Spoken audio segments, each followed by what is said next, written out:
அம்மை நோயை போக்கி அருளும் புன்னைநல்லூர் மாரியம்மன்.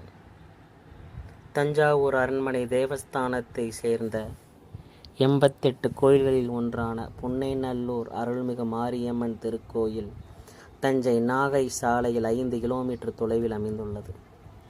தஞ்சாவூர் அரண்மனை தேவஸ்தானத்தை சேர்ந்த 88 கோயில்களில் ஒன்றான புன்னைநல்லூர் அருள்மிகு மாரியம்மன் திருக்கோயில் தஞ்சை நாகை சாலையில் 5 கிலோமீட்டர் தொலைவில் அமைந்துள்ளது. தஞ்சை ஆண்ட சோழ பேரரசுகள் தஞ்சையை சுற்றி 8 திசைகளிலும் அஷ்ட சக்திகளை காவல் தெய்வங்களாக அமைத்தனர். அவ்வாறு தஞ்சை கிழக்கு புறத்தில் அமைய பெற்ற சக்தி அருள்மிகு புன்னைநல்லூர் மாரியம்மன். தஞ்சை ஆண்ட வெங்கோஜி மகாராஜா 1680ஆம் ஆண்டில் திருத்தல யாத்திரை மேற்கொண்ட போது கண்ணபுரம் என்று அழைக்கப்படும் சமயபுரத்தில் தங்கி வழிபாடு செய்தார். அன்றிரவு அரசனின் கனவில் அம்பிகை தோன்றினார். அப்போது தஞ்சைக்கு கிழக்கே 5 கிலோமீட்டர் தொலைவில் உள்ள புன்னை காட்டில் புற்று உருவாய் உள்ள என்னை தன்னை வந்து வழிபடும்படி கூறினாராம் அம்பிகை. அதன்படி வெங்கோஜி மகாராஜம் தஞ்சைக்கு வந்து புன்னை காட்டுக்கு சென்றார். அந்த காட்டுக்குள் வழியமைத்த மகாராஜா அம்பிகை இருப்பிடத்தை கண்டறிந்து அங்கு சிறிய கூரை அமைத்து புன்னைநல்லூர் என பெயர் சூட்டினார். மேலும் அந்த கிராமத்தையும் அந்த திருக்கோயிலுக்கே வழங்கினார். பின்னர் 1739 1763ஆம் ஆண்டுகளில் ஆண்ட பிரதாப மகாராஜா இந்த திருக்கோயிலுக்கு அருள்மொழிப்பேட்டை என்ற கிராமத்தை மானியமாக அளித்தார்.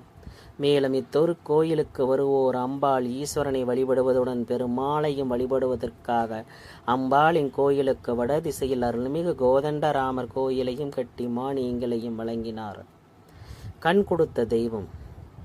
இதைத் தொடர்ந்து 1763 முதல் 1787ஆம் ஆண்டு வரை தஞ்சை ஆண்ட துலஜா ராஜாவின் புதல்விக்கு அம்மை நோயால் கண் பார்வை மங்கியது. அரசனின் கனவில் ஒரு அந்தன சிறுமி போல தோன்றிய அம்பிகை தனது சந்நிதிக்கு புதல்வியுடன் வந்து வழிபடும்படி கூறி மறைந்தாராம். அரசனும் அரச குமாரியுடன் சென்று அம்பிகை வழிபட்டவுடன் அரச குமாரி தனது பார்வையை திரும்ப பெற்றார்.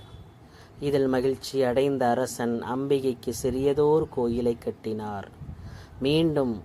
மேலும் இந்த திருக்கோயிலை சுற்றி சுற்று மாளிகையையும் அமைத்தார். பிற்காலத்தில் இந்த மன்னரே ஸ்ரீ சதாசிவ பிரம்மேந்திர சுவாமிகளை கொண்டு புற்று உருவாகியிருந்த அம்பிகைக்கு மாரியம்மன் உருவத்தை வடிவமைத்து சக்கர பிரதிஷ்டையும் செய்தார். மேலும் கைலாசநாதர் என்ற சிவன் கோயிலையும் கட்டினார். இதையடுத்து 1798ஆம் ஆண்டு முதல் 1832ஆம் ஆண்டுகளில் அரசாண்ட சரபோஜி மகாராஜா இந்த திருக்கோயிலில் மகா மண்டபம், நர்த்தன மண்டபம், முன்கோபுரம், பெரிய திருச்சுற்று ஆகியவற்றை கட்டி அம்பிகைக்கு திருமுழுக்கு நடத்தினார். சிவாஜி மகாராஜா 3வது திருச்சுற்றை கட்டி வைத்து மேலும் பல திருப்பணிகளை செய்தார். வெளிமண்டபம், போஜனசாலை, வடக்கு கோபுரம் ஆகியவற்றை 1892ஆம் ஆண்டில் சிவாஜி மன்னரின் துணைவியார் காமாட்சி அம்பா பாயி சாஹேப் கட்டினார்.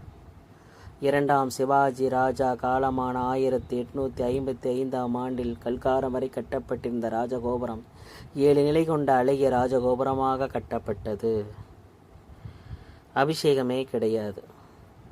இந்த திருக்கோவிலின் கருவறையில் உள்ள மாரியம்மன் புற்று மண்ணாலானது என்பது தனிச்சிறப்பு. எனவே கருவறையில் உள்ள அம்பாளுக்கு அபிஷேகங்கள் செய்யப்படுவதில்லை.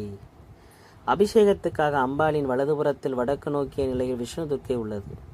இந்த விஷ்ணு துர்க்கை அம்பாள் உற்சவமூர்த்திக்கு அபிஷேகம் நடத்தப்படுகின்றன. மேலும் ஆகம விதிப்படி நாள்தோறும் 4 கால பூஜைகள் நடைபெற்று வருகின்றன. தைலக்காப்பு.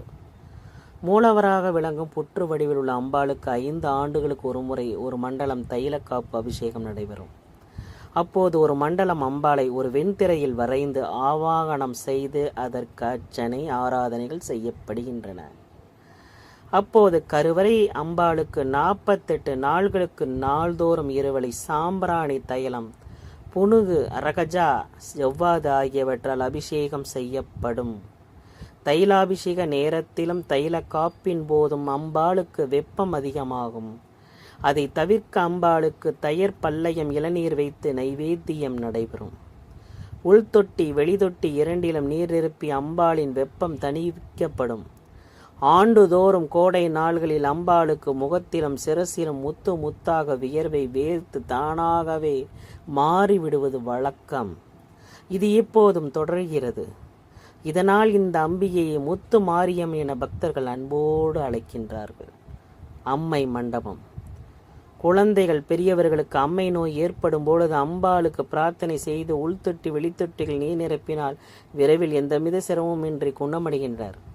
மேலும் அம்மை நோய் கண்டவர்கள் இங்கு வந்து சில நாட்கள் தங்கியிருந்து குணமடைந்து செல்வது மரபாக இருந்து வருகிறது. அம்மை கண்டவர்கள் தங்கியிருந்து குணமடைந்து செல்ல தனி அம்மை மண்டபமே கட்டப்பட்டுள்ளது. அம்பாளுக்கு விழாக்கள்.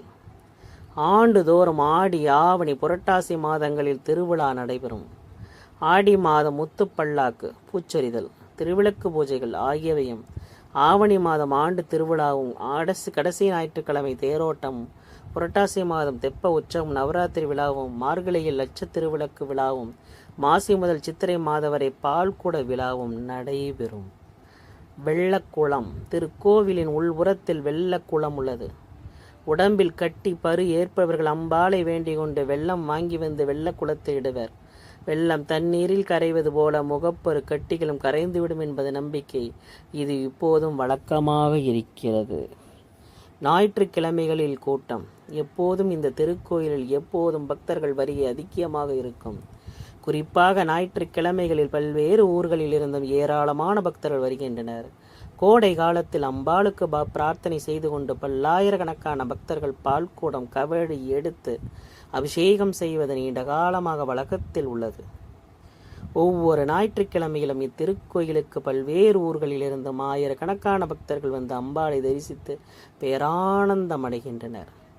கோடை காலத்தில் அம்பாளுக்கு பிரார்த்தனை செய்து பல ஆயிரக்கணக்கான பக்தர்கள் பால்குடம் காவடி எடுத்து அபிஷேகம் செய்து பரவசம் அடைகின்றனர். காணிக்கை. மேலும் பக்தர்கள் தங்களது பிரார்த்தையின் பேரில் முடிக்காணிக்கை செலுத்தல், உயிர்கோழி செலுத்துதல், உடல் உறுப்புகளை தங்கம் வெள்ளியால் செய்து செலுத்துகின்றனர். ஆடு மாடுகளையும் காணிக்கையாக செலுத்த நிம்மதி அடைகின்றனர். கண் கொடுக்கும் காரிகையாய், கண் கண்ட தெய்வமாய், அம்மை நோயை போக்கியருளும் அம்பாளாய், புண்போக்கும் தெய்வமாய், தன்னை வணங்கும் அடியாருக்கு இணங்கி அருள் செய்யும் பேரன்னையாகி விளங்கும் இந்த புன்னை நல்லூர் மாரியம்மன் திருக்கோவிலில் 1950, 1987, 2004 ஆண்டுகளில் பல்வேறு திருப்பணிகளுடன் குடமுழுக்கு விழா நடைபெற்றது. கோயிலுக்கு செல்வது எப்படி?